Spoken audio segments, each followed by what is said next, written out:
Okay, here we go. Okay, so we are live. I have to go fetch a child, and that's why we're a little bit late. So let me get him actually come here. Okay, come on, buddy.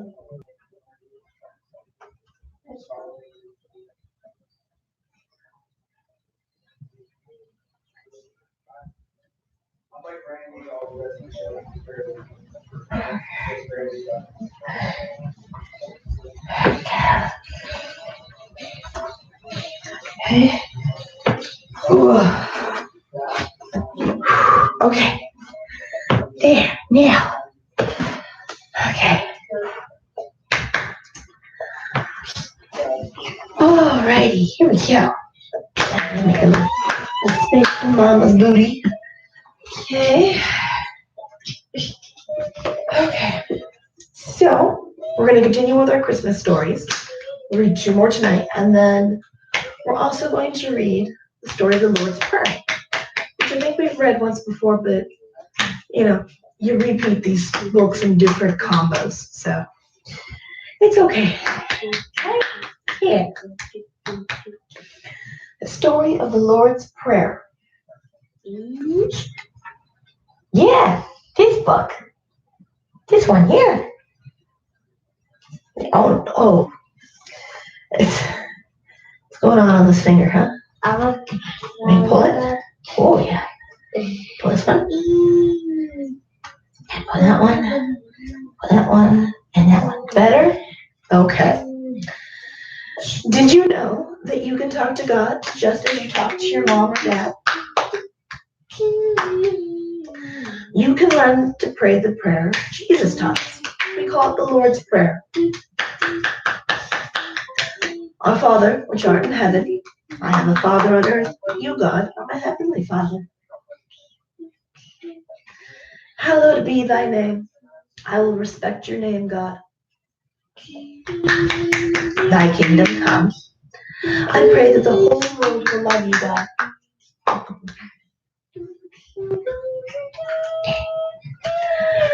Thy will be done. I will do what you, God, want me to do. In earth as it is in heaven. I will listen to you always, like the angels do in heaven. Give us this day our daily bread. Thank you, God, for my food each day. And forgive us our debts as we forgive our debtors. I will forgive other children who have hurt me. God, forgive me when I hurt others. Lead us not into temptation. Please, God, don't even let me see something that makes me want to do wrong. But deliver us from evil. God, keep me safe. For thine is the kingdom and the power and the glory forever. God, you are more powerful than anyone or anything. Be with me always. Amen. All right. Now, to our Christmas stories. Yeah. Christmas stories. Okay. The Elves and the Shoemaker. A traditional story.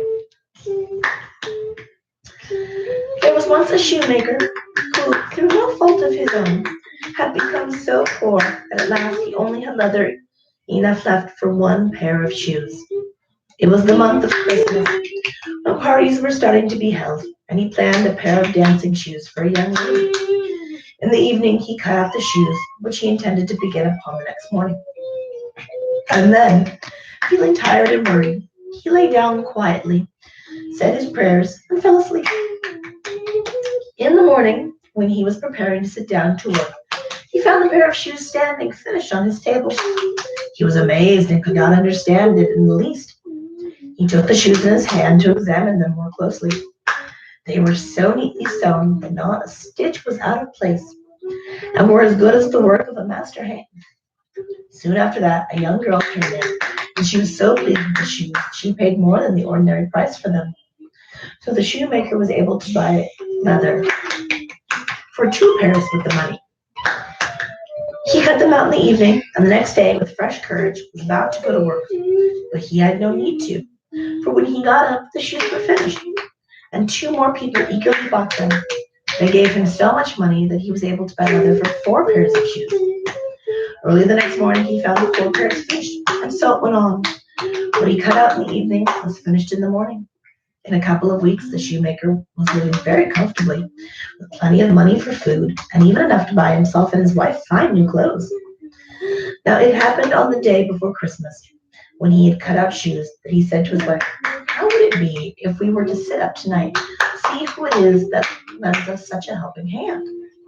His wife agreed, lit a candle, and then they both hid themselves in the corner of the room behind the clothes that were hanging there. At midnight, there came 2 little raggedy men who sat down at the shoemaker's table, took up the cutout work, and began with their tiny fingers to stitch, sew, and hammer so neatly and quickly that the shoemaker could not believe his eyes. They did not stop till everything was finished and stood complete on the table. Then they ran swiftly away. The next day his wife said,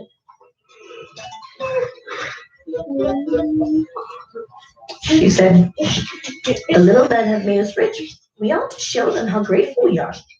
Let us give them a Christmas present. For tomorrow is Christmas Day. I will make them little shirts, coats, and waistcoats, and pants. And you shall make them each a pair of shoes." The shoemaker agreed, and in the evening, when they had everything ready, they laid out the presents on the table with wine and cake, and hid themselves to see how the little men would behave. At midnight they came skipping in and were about to set to work, but instead of the leather ready cut out, they found the charming little clothes. At first they were surprised, then extremely delighted. With the greatest speed they put on and smoothed down the pretty clothes, singing, "Now we're just so fine and neat, like cobble more for others' feet." Then they drank the wine and ate the cake and hopped and danced about and leapt over chairs and tables and then out at the door. The next day was Christmas Day, and they did not appear, nor any day after that. The shoemaker did well as long as he lived, and had good luck in everything he did. And every Christmas Eve after that, he and his wife poured a glass of wine and drank a toast to their little secret helpers. A Christmas Star, adapted from a story by Catherine Pyle. "Come now, my dear little star," said Mother Moon. "I will tell you a story." Every morning for a week before Christmas, Mother Moon used to call all the little stars around her and tell them stories about wonderful stars. Then the stars would bid Mother Moon good night and go to bed in the sky chamber. For the stars' bedtime is when people down on earth are beginning to waken and see that it is morning. But that particular morning, one golden star still lingered beside Mother Moon. "What is the matter, my little star?" asked Mother Moon. "Oh, Mother Moon," said the golden star, "I am so sad. I wish I could shine for someone's heart like the star of wonder that you tell us about." "But aren't you happy up here in the sky country?" asked Mother Moon. "Yes," said the star, "but tonight it seems as if I must find some heart to shine for." "And if that is so," said Mother Moon, "time has come, my little star, for you to go through the Wonder Hall." "The Wonder Hall? What is that?" asked the star. Rising, Mother Moon took the little star by the hand and led it to a door that it had never seen before. Mother Moon opened the door, and there was a long, dark hall. At the far end shone a little speck of light. "What is this?" asked the star. "It is the Wonder Hall, and it is through this that you must go to find the heart where you belong," said Mother Moon. So the little star stepped into the Wonder Hall, and the door of the sky house closed behind it. The next thing the star knew, it was hanging in a toy shop, with a whole row of other stars, which were blue and red and silver. The little star itself was gold. The shop smelled of evergreen and was full of Christmas shoppers, men and women and children. But of them all, the star looked at no one but a little boy standing in front of the counter. For as soon as the star saw the child, it knew that he was the one to whom it belonged. The little boy was standing beside a sweet-faced woman, and he was not looking at anything in particular. The star shook and trembled on the string that held it, because it was afraid the child would not see it. The lady had a number of toys on the counter before her, and she was saying, "Now, I think we have presents for everyone. There's the doll for Lou, and the game for Ned, and the music box for May, and then the rocking horse and the sled. Suddenly the little boy caught her by the arm. "Oh, mother," he said. He had just seen a star. "What is it, darling?" asked the lady. "Oh, mother, do you see that star up there? I do wish I had it." "Oh, my dear, we have so many things for the Christmas tree," said the mother. "Yes, I know, but I do want the star," said the child. "Very well," the mother said, smiling. "Then we will take that too." So the star was taken down from where it hung, wrapped up in a piece of paper, and all the while thrilled with joy, for now it belonged to the little boy. It was not until the afternoon before Christmas, when the tree was being decorated, that the golden star was unwrapped and taken out from the paper. "Here is something else," said the sweet-faced lady. "We must hang this on the tree." "Oh, yes," said someone else who was helping to decorate the tree. "We will hang it here on the very top." So the little star hung on the highest branch of the Christmas tree.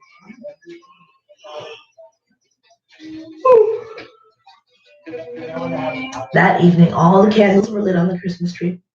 Gold and silver balls, the fairies, and the glass fruits shone and twinkled in the light. And high above them all shone the golden star. At 7 o'clock, the folding doors of the room where the Christmas tree stood were thrown open, and a crowd of children came trooping in, probably trooping in. They laughed and shouted, and all talked together. And after a while, there was music, and then presents were taken from the tree and given to all of them. The star had never seen had been so fun. The star had never been so happy in all its life, for the little boy was there. The little boy stood apart from the other children, looking up at the star with his hands clasped behind him. At last it was all over. The lights were put out, and the children went home, and the house grew still. Then the ornaments of the tree began to talk among themselves. "So that is all over," said a silver ball. "Yes," said a glass bunch of grapes. "The best of it is over. Of course people will come to look at us for several days yet, but it won't be like this evening. And then I suppose we'll be laid away for another year," said a paper fairy. "Really, it seems hardly worthwhile. Such a few days out of the year, and then to be shut up in a dark box." The bunch of grapes was wrong in saying that people would come to look at the Christmas tree for the next few days, for it stood neglected, and nobody came near it.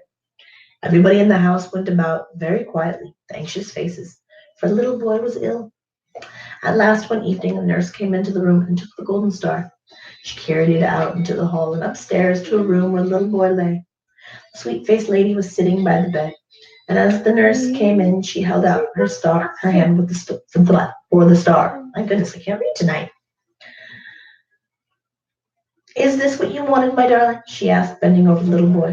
The child nodded and held out his hands for the star, and as he clasped it, a wonderful shining smile came over his face. Then he fell asleep, holding the star tightly in one hand. "Thank goodness," said the nurse. "I was worried for a while, but I'm sure now that he'll be fit and well again in no time." And it was so.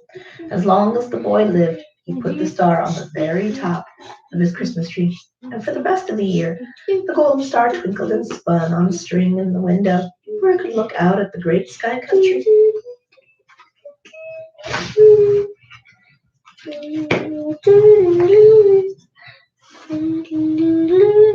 Yeah. What's going on here? What am I doing here?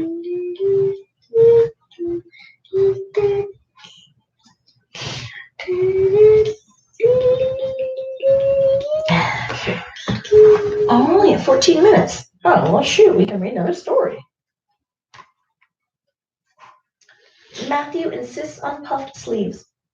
An extract from Annie of Green Gables by L.M. Montgomery. Anne Shirley has been adopted by Marilla and her brother Matthew. She has always longed for fashionable puff sleeves, but Marilla makes her dresses with plain sleeves.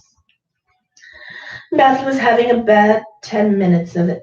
He had come into the kitchen in the twilight of a cold, gray December evening, and had sat down in the wood-box corner to take off his heavy boots, unconscious of the fact that Anne and a bevy of her schoolmates were having a practice in the sitting room. Presently they came trooping through the hall and out into the kitchen, laughing and chattering gaily. They did not see Matthew, who watched them shyly for 10 minutes as they put on caps and jackets and talked about the concert.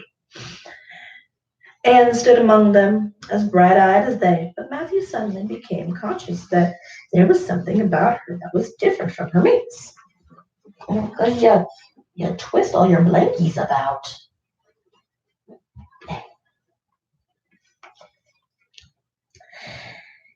Annie had a brighter face and bigger, starrier eyes, and more delicate features than the others. The difference that disturbed him did not consist in any of these respects. Then in what did it consist? After 2 hours of hard reflection, Matthew arrived at a solution to his problem. Anne was not dressed like the other girls. The more Matthew thought about the matter, the more he was convinced that Anne never had been dressed like the other girls, never since she came to Green Gables. Marilla kept her clothed in plain dark dresses, all made after the same unvarying pattern. Matthew was quite sure that Anne's sleeves did not look at all like the sleeves that the other girls wore. He recalled the cluster of little girls he had seen round her that evening, and he wondered why Marilla always kept Anne so plainly and soberly dressed. Of course, it must be all right. Marilla knew best, and Marilla was bringing her up. But surely it wouldn't do no harm to let the child have one pretty dress.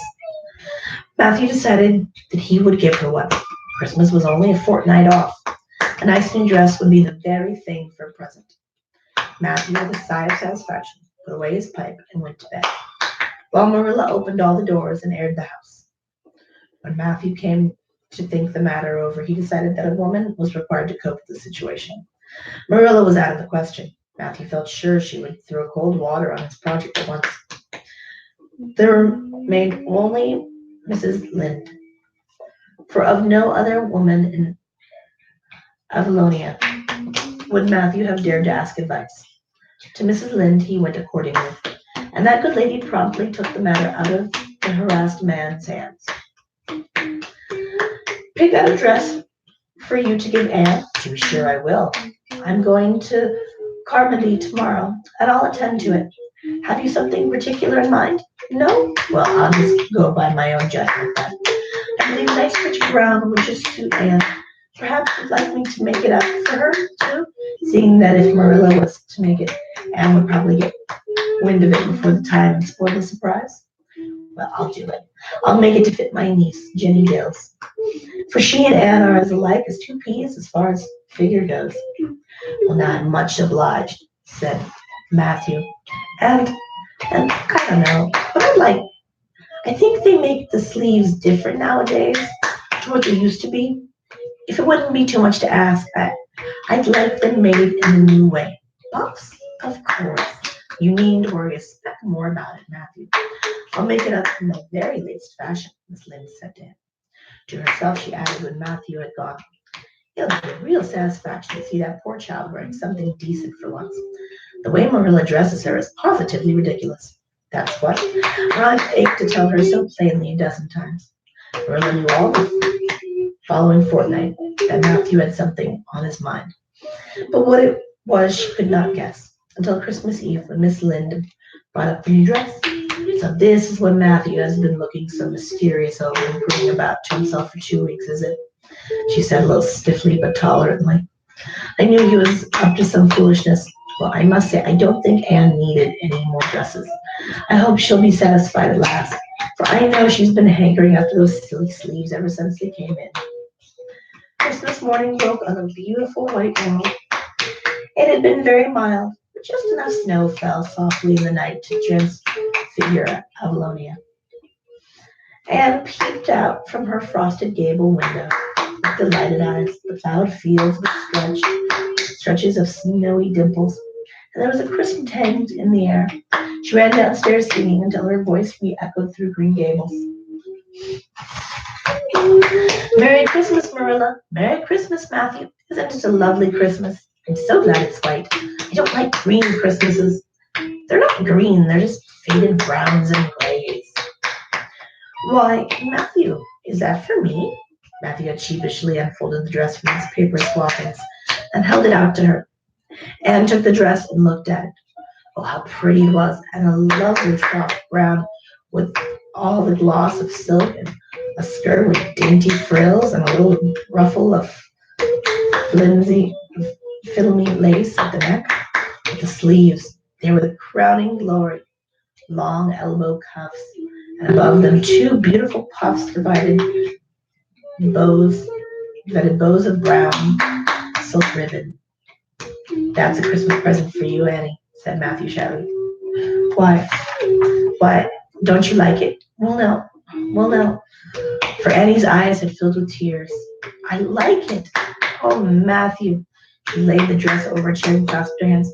Matthew, it's perfectly exquisite. Oh, I can never thank you enough. The sleeves. Oh, it seems to me this must be a happy dream. Well, well, let's have breakfast, interrupted Marilla. I must say, Annie, I don't think you needed the dress, but since Matthew has got it for you, see that you take good care of it. There's a hair ribbon Miss Lynde left for you. It's brown to match the dress. Come now, sit down. I don't see how I'm going to eat breakfast, said Anne rapturously. Breakfast seems so commonplace at such an exciting moment. I'd rather feast my eyes on that dress. It was lovely of Mrs. Lynde to give me the ribbon too. I feel that I ought to be a very good girl indeed. I really will make an extra effort after all. After this. Okay. And that gets us to 20 minutes.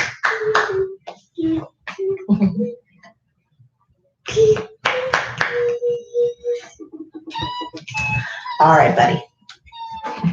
Why do you have this? I think you do this. There we go. Okay. All right. Well, we will see you guys tomorrow for more Christmas stories. Okay. Darling, can you say goodnight? He's just going to clap and play Crossy Road. All right, guys. Good night. We will see you tomorrow.